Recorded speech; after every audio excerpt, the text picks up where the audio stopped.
Hello, everybody. Welcome back to Fast Coasters, and welcome to today's news update. We have some pretty big news out of the Six Flags Entertainment Corporation. This has been brewing for a while. I think there's been rumors since about January of this happening.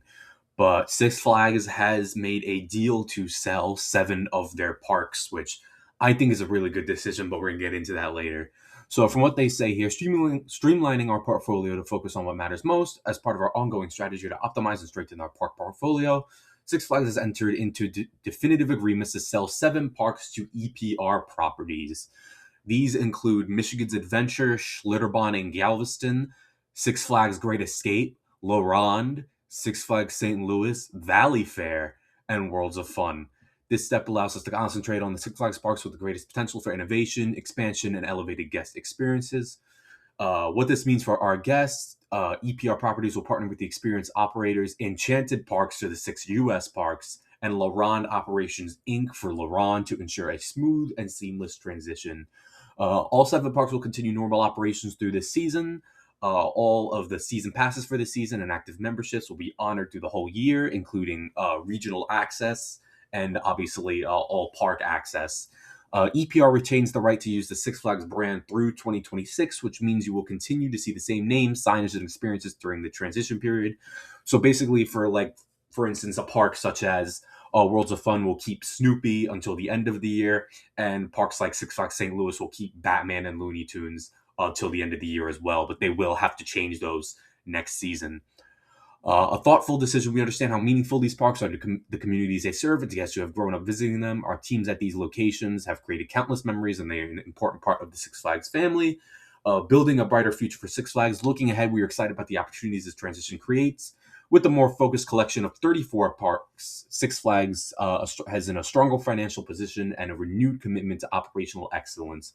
We are better positioned than ever to invest in new rides and attractions, upgrade park infrastructure and technology, enhance the guest experience with more immersive entertainment, introduce innovations that make every visit more memorable. Our purpose is unchanged: to deliver thrills, create memories, and offer the kind of fun that only Six Flags can bring to life. And then you have your frequently asked questions down here. So, just to go over stuff again, the main parks of the sale are Michigan's Adventure, Great Escape, La Ronde, St. Louis, Valley Fair, and Worlds of Fun. Schlitterbahn Galveston is in there. Obviously, that's not really relevant to the bigger picture here. I assume maybe it probably wasn't making a lot of money, and that's why they sold that one. What this means for the guests, so nothing's going to change at the parks this year. You're going to see the same names, same themes, and your pass will be eligible for this season, and it'll be honored through the season. However, after the season, obviously, it won't be eligible anymore. The decision to make it, obviously, they're saying that because of the sale, this will allow them to invest in new rides at existing parks, enhance the experience, introduce innovations. As far as the frequently asked questions go, we already went over the passes, the regional pass, the sale of the parks will maintain their other parks. Membership, you are able to cancel the membership even prior to your 12-month contracts with the changes. This is the big one. Can I change my home park for the membership? So if you have like a Six Flags Diamond Elite, whatever the hell it is, you will not be able to change your home park once, like for instance, if you have one for Six Flags St. Louis, once the sale is done and the season's over, that's it. Your membership is gone. You're gonna have to get a season pass to another park in the chain. So at that rate, if you're in Missouri, I mean, I guess you go to Great America, I guess, if you wanted one of those. Single day pass, and then we got all this down here. But my thoughts, I think this is a very good decision. I think changes needed to happen. I think 40 parks is just completely unsustainable. There's going to be parks that are lesser down in the pack. So let's go over these parks individually. Michigan's Adventure, even in the Cedar Fair days, we have never seen investment for them ever, at least major investment. They were supposed to get a Morgan Hyper in the 90s, but that ended up going to Dorney Park, that is now Steel Force. The only investment that I could think of for Michigan's Adventure is the SLC, which came from Geauga, I believe, after that closed. So that was a hand-me-down. And then I believe they redid the Snoopy area, which is going to have to be changed when the Enchanted Parks comes through. Again, Schlitterbahn, already discussed that. Six Flags Great Escape, you do have that resort and the lodge, and you also have Bobcat, which was recently added by the Six Flags Corporation, the Legacy Six Flags. I did visit it last year. It's a nice little park, but it does need some improvements.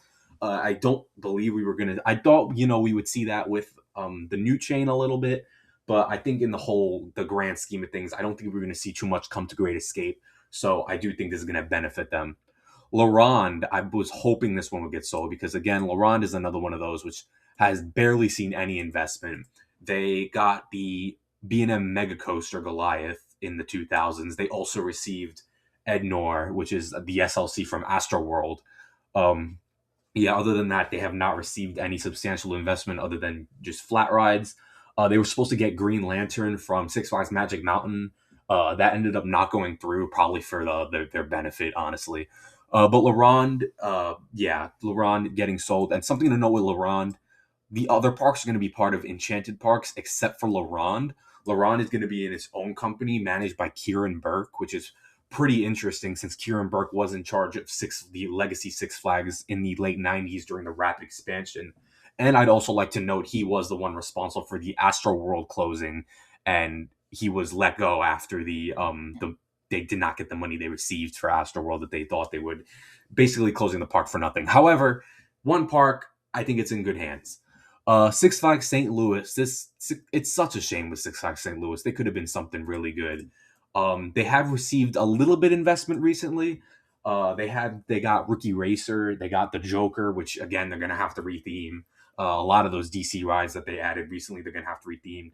They did remove the Drop Tower Superman, and they also, I believe, they removed their antique cars. Correct me if I'm wrong, but they have not seen any major roller coaster investment, I believe, since American Thunder, or actually, excuse me, it was actually the Boomerang that came from Six Flags Over Texas, which was, I believe, 2013. So I believe there was plans to RMC the Boss, but with all the management changes in the pandemic, it ended up not happening. Possibly we'll see that under this new chain, but I'm hoping they give this park a little bit more investment. It is one of the original Six Flags parks, so that's the end of an era for them. Valley Fair. This one was the biggest surprise for me. I was not expecting them to let go of Valley Fair. Obviously, they have not received any big substantial coaster investments since Renegade. They haven't gotten a lot of investment at all. They receive a flat ride here and there, but they are redoing their water park this year. But yeah, Valley Fair, I do believe it is better in another person's hands. Hoping they're going to get a lot more investment since that basically is the main park serving the Minnesota area. And then we have Worlds of Fun down here. I expected Worlds of Fun 100% to get sold. I hear that the park really isn't managed the best and it doesn't have the best operations and all that. Last investment they received was Zambezi Zinger, which, let's be honest, wasn't the biggest investment. As far as massive roller coasters, I believe Prowler was their last one. There were rumors that not Timberwolf. Is it Timberwolf? I believe it's called Timberwolf. But maybe I'm hoping again we'll see bigger investments for Worlds of Fun. They have tons of space, so you could definitely add some good stuff there. So the remaining parks on the Six Flags chain, just to go over it, are going to be Magic Mountain, Canada's Wonderland, Cedar Point, Six Flags Great America, Kings Island, Over Texas, Great Adventure, Carowinds, Kings Dominion, Over Georgia, Fiesta Texas, New England, Six Flags Mexico, Discovery Kingdom, Knott's Berry Farm, California's Great America until that eventually closes down. Six Flags America obviously is closed. Darien Lake, Dorney Park, and Frontier City. Now, it's also worth noting that I believe with Darien Lake and Dorney Park, EPR, yep, here it is, EPR Properties down here, if I could select it. Oh, hold on a second, let me just, here we go. EPR Properties right here. They do own Darien Lake and Frontier City. However, Six Flags operates them. So I believe when those contracts are over, EPR is going to take them back, and I believe they'll be part of the Enchanted Parks chain. If we look up Enchanted Parks here, we can see their properties right here. So we have Six Flags St. Louis, Valley Fair, LaRonde, Worlds of Fun, Michigan's Adventure, and Great Escape. So a very small portfolio. Again, LaRonde is going to be managed by a different company, so a very small portfolio, which bodes well for these parks. I do want to look up something interesting, though. If we look up Premier Parks right here, I believe... I'm not quite sure, but I believe EPR also owns these parks, but they're under a different company. Obviously, EPR, the Premier Parks are not in a good shape at all. Elitch Gardens has not seen a lot of investment. However, I do believe that is because there's constant threats of moving the park, so there's no point in investing in the park if it's constantly being threatened to move by the city. Let's look at these other parks. Magic Springs. Unfortunately, I believe they're having just financial issues. The Arkansas Twister was. I'm not. I'm sorry, not the Arkansas Twister. Oh no, I'm sorry. I'm thinking of the wrong park. I'm thinking of the park that has Rampage, but they did close the Arkansas Twister. Um, it is just standing there. They have not received a lot of major investment.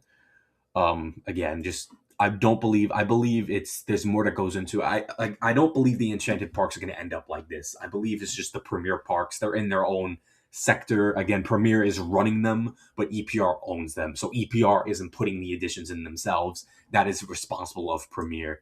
And then Wild Way, we have Pacific Park here, which is this is probably the most. This is just a little park on Santa Monica. This is actually probably the most successful because it does have the GTA 5 coaster, the West Coaster over here. But other than that, we do have Wild Waves, which of course is closing. This has been in an awful state for years. So, but yeah, as far as EPR goes, I believe this is a good move for both companies. I'm hoping we see more growth for the Enchanted Parks. I hope when LaRon gets into at least somewhat of a better state, and then the remaining Six Flags parks could see more investment. I'm hoping this means we could see more investment for parks that were on the lower scale, like Dorney Park, and also they could focus more into like those little parks. So, yeah, let me know what you think of the Enchanted Parks deal, and let me know if you agree with it or not, and let me know your thoughts of it in the comments below. If you enjoyed this news update, give it a like and subscribe to the channel for more news updates. We'll be following the story closely with like new additions and other.